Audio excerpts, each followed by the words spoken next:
So joining me here now in Mission Control Houston, it's a real privilege. I have our veteran flight director and our flight director for Orbit 2 for the week, Mr. Paul Dye.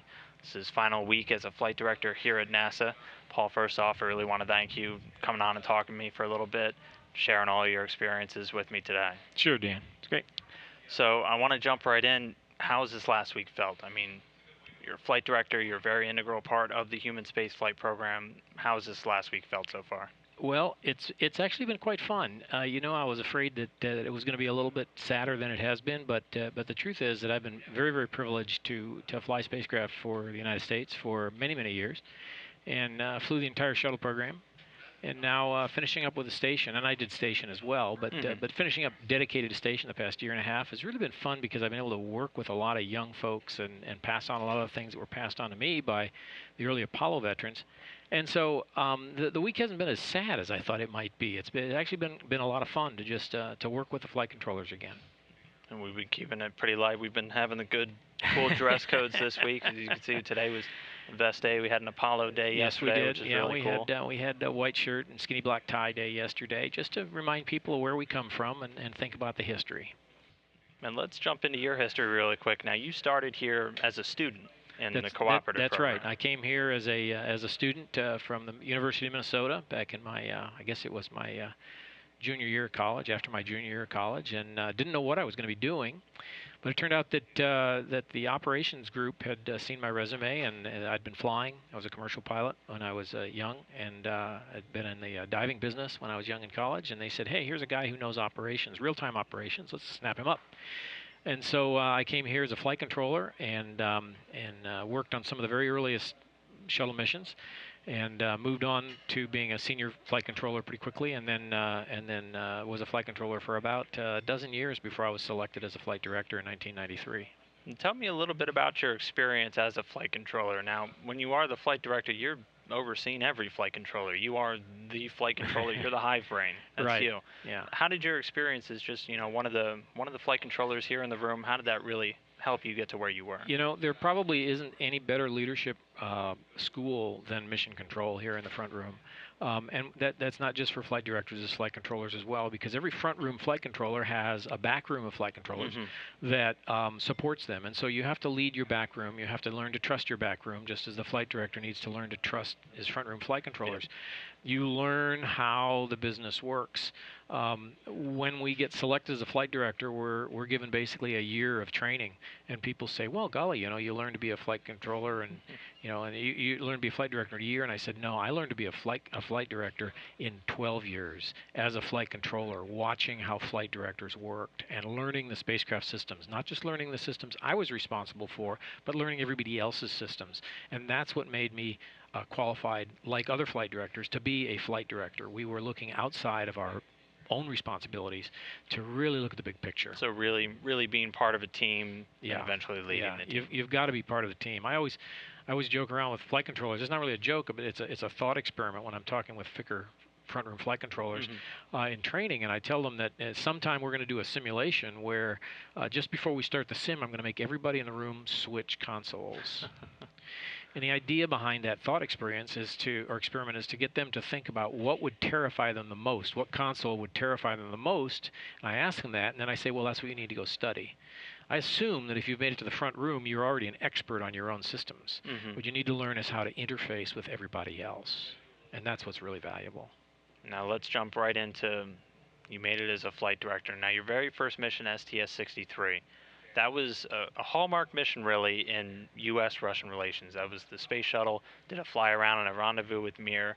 Nowadays, U.S. and Russian space agencies, that's an everyday thing. Right. What's it been like to really see the progression from that very first, big partnership step to where we are today? Well, I'll tell you the story behind that was that I started working with the Russians before that in 1992. There was a meeting between our president and their president, and they decided that we needed to work together better, and they thought maybe the space programs could do that, and so our agency head met with their agency head, and they said, our president said we should do something together, so let's get some experts together. And a very small team of Americans, myself included, went over to Russia, and we sat across the table from our counterparts in Russia, and we said, well, our government said we should work together. What do you think we can do with each other in space? And they said, well, we have this space station, but we don't have a shuttle, and you guys have a shuttle, but you don't have a space station. So maybe we can go visit each other. And that's where it came from. And because I was working on that as a senior flight controller and got very deeply involved with that, it made me better prepared to be selected as a flight director. And lo and behold, I worked all of the shuttle mirror missions. We had a very small team of people who worked all the shuttle mirror missions because the Russians really like working with particular people, not with a person with a title, but with they want to work with They want to Paul. Once establish they that know Paul, they relationship want to work and with Paul. That the relationship's important. so you became their go-to. That's right. And there was a small group of us that did that. So we worked a small group that did all those missions, and there was a lot of time where we had to discover how each was different, but we really discovered that we were very, very similar. And I told you that when we were sitting across the table, you could point at a guy and say, he looks like a ground controller. That guy looks like an instrumentation officer. And sure enough, that's what they were. That's just the way they worked is very similar to the way we work. And here today, when we work with them on a constant basis, we have Russians here and we have Americans over there, and we're constantly talking back and forth. We work very naturally together. Okay, now let's jump to the end. You were a flight director on the final shuttle mission, STS-135. Right. Want to see if you can go back to that day. How much did it mean to you to really be part of that, flying it out, seeing the successful end of the space shuttle program? I think that you have to understand that I'm basically an airplane guy. I grew up as a pilot and silk scarf and goggles and the like. And so to me, the space shuttle was the fastest flying airplane ever built. And there's nothing about the shuttle that I didn't like. I spent a lot of time flying it in the simulators, doing a lot of development work with the handling qualities and things like that. To see the program end was very tough because we could have kept flying that bird for a long time. I'm talking about from the standpoint of from engineering wise and operations wise, we could have kept flying that, and it would have been nice. Here we finished the station, and it would have been nice to be able to continue carrying large loads up and large loads back. And so that last shuttle mission was a little tough. But the great thing about it is that we flew it as professionals right to the very end. We had people that were working on console that knew they were walking out the door when we landed, and they never let up, not one iota, until it was done. That's how much they cared about the program. And these teams always shown so much dedication, and it's always been very impressive.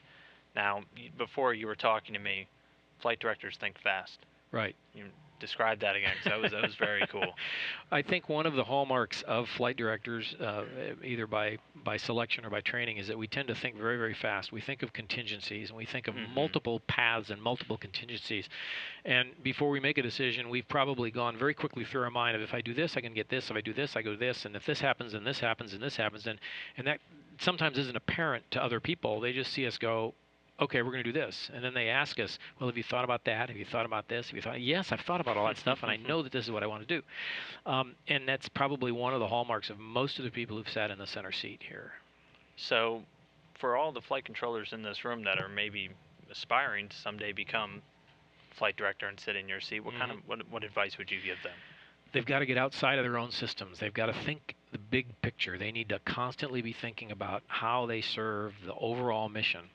Our goal is two things, flight safety and mission success. We want to make sure everybody comes home, and we want to make sure we accomplish the mission. It doesn't do any good to accomplish the mission and people don't come home. So you got to do both those. And in order to do that, you've got to understand all the systems. You have to understand how they play together. You have to understand what the program wants and how the program needs to be accomplished. And today with a space station, you have to understand all of the international partners and how they contribute and how they work. It's a vast program, and you can't do it without a great deal of help.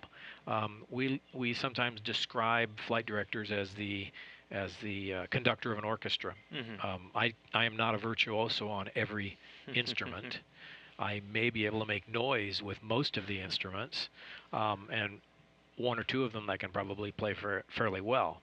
But we have to depend on a big team, and you have to learn leadership and how to develop leadership, what leadership is. It's different than management.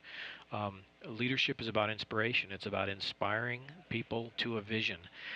I can identify a leader in an instant by saying, what's your vision? And if they don't have one, then I know that they're not a leader. You have a vision, you make it so attractive to other people that they say, I got to go do that. And the leader just needs to get out of their way and help provide them with the resources to get it done. Well, hopefully we have a few more leaders sitting here listening in that are going to take note.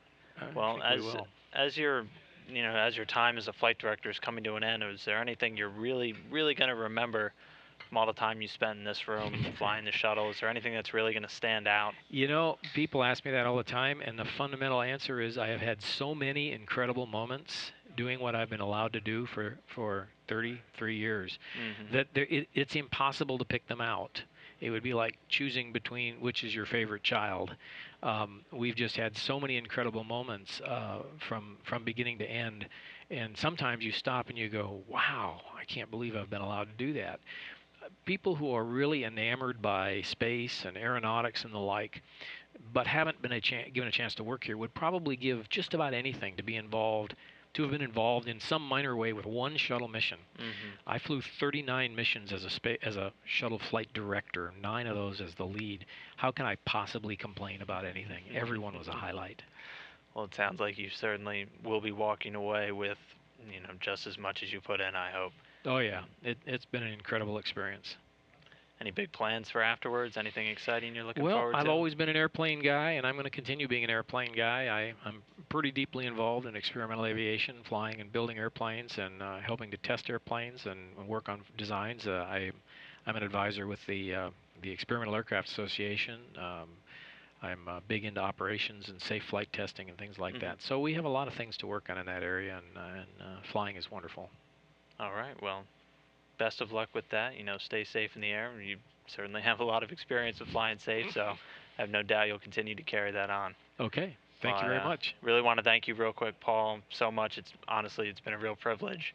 It's been great sitting here with you and the team for your last week, and it's been an honor. Okay. Well, thanks much. We'll see you tomorrow. Best of luck in the future. Okay. Bye-bye.